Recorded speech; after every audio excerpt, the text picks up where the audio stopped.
nego drama. Entre o sucesso e a lama, dinheiro, problemas, invejas, luxo, fama, nego drama. Cabelo crespo e a pele escura, a ferida, a chaga, a procura da cura, nego drama. Tenta ver e não vê nada, a não ser uma estrela longe, meio ofuscada, sente o drama. O preço, a cobrança, Brasil, São Paulo, agonia, que sobrevive em meias honras e covadias, periferias, vielas, cortiços.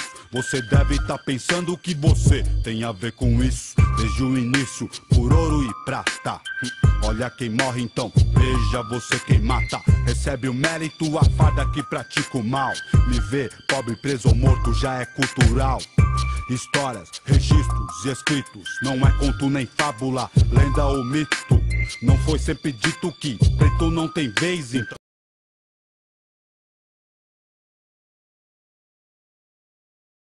O julgamento dos 4 policiais envolvidos no assassinato de George Floyd terá início apenas em março de 2021. Segundo o anúncio feito no fim de junho, a Justiça dos Estados Unidos ainda não decidiu se os ex-oficiais serão julgados de forma individual ou conjunta. Derek Chauvin, o policial que sufocou o homem negro com o joelho, é acusado de homicídio em 2º grau, o equivalente ao homicídio doloso, quando há intenção de matar. Ele aguarda julgamento em uma prisão de segurança máxima com uma fiança estabelecida pela Justiça de $1.250.000. Os outros 3 policiais envolvidos, Thomas Lane, Town e J. Alexander Kuhn, foram indiciados como cúmplices do crime. Lane e Alexander Kuhn aguardam o julgamento em liberdade após pagar uma fiança no valor de $750.000, o equivalente a 3,7 milhões de reais. A morte de George Floyd em 25 de maio foi o estopim de manifestações antirracistas em dezenas de países contra a violência policial. Informações inéditas de abordagem abusiva dos ex-policiais envolvidos no crime trouxeram novos elementos para a investigação.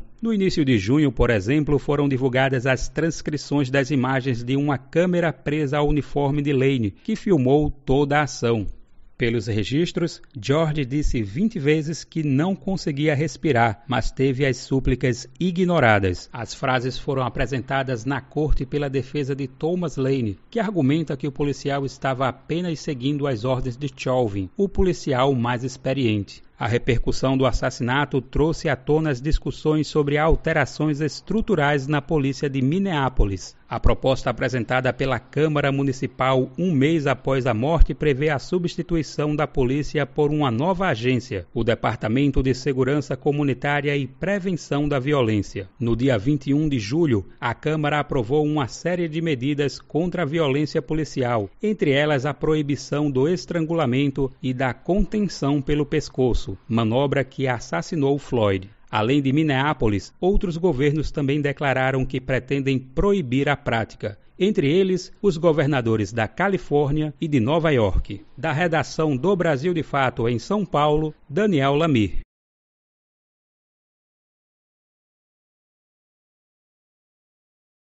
Até 1888 éramos trabalhadores escravizados, mas trabalhávamos. A partir daí somos vistos como preguiçosos, que não gostamos de trabalhar, vadios.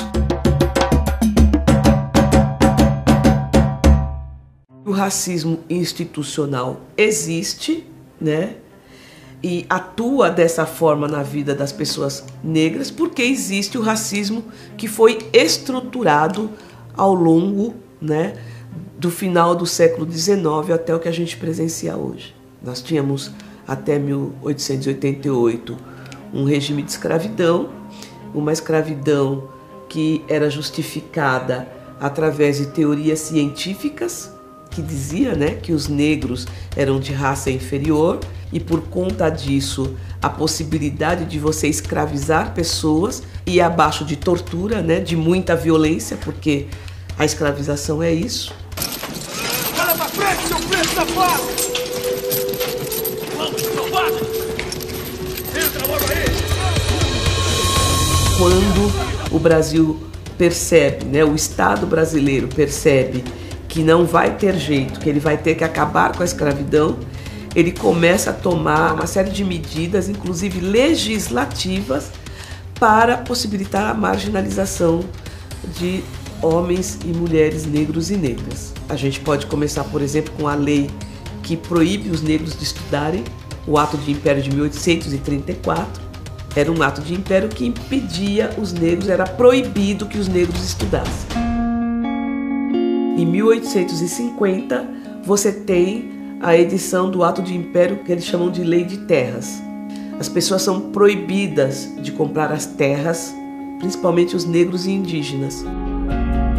Aí você caminha mais um pouco, você tem em 1888 a Lei Áurea, em 1889 a Proclamação da República, e já a partir daí o Estado brasileiro começa a pensar, tá bom, e agora? Quem é que vai trabalhar pra gente?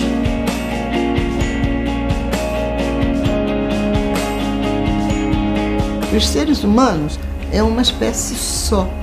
Ele pode ter nascido na Mongólia, ele pode ser do Polo Norte, do Japão, dos Estados Unidos ou da América Latina. O coração é o mesmo, o fígado é o mesmo. A única diferença que existe é a diferença externa. Não come da mesma comida, não sofre das mesmas doenças, boca assim, não precisa dos mesmos remédios. Quando a gente sua, não sua o corpo, tal qual um branco boca, hein? A partir daí somos vistos como preguiçosos, que não gostamos de trabalhar, vadios. As mulheres são vistas como prostitutas, como hipersexualizadas, né? Macumbeiras. Então, já pensando nisso, eles já começam a trazer os europeus, principalmente alemães e italianos, para substituir a mão de obra escrava.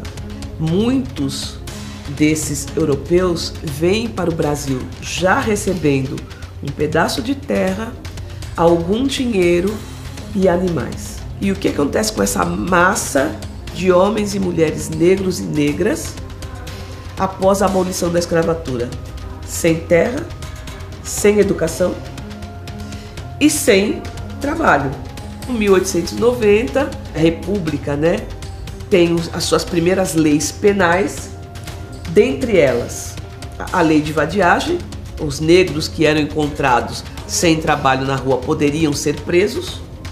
E você tem a lei do capoeira, que proíbe os negros de jogarem capoeira ou de manifestar as suas culturas na rua, porque na verdade o intuito, além de proibir essa manifestação, era proibir o agrupamento, o ajuntamento de negros nas ruas. E é por isso que a gente fala hoje que a gente tem um racismo que ele foi estruturando-se.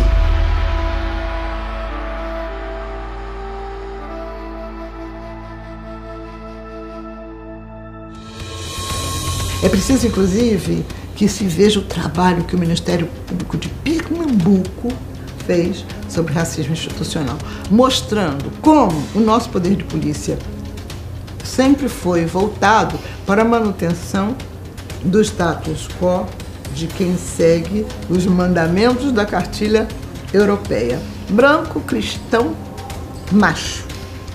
Que há uma justificativa, há um processo ideológico por trás de ter as prisões brasileiras abarrotadas de negros, de ter uma maioria de pobres no país negros.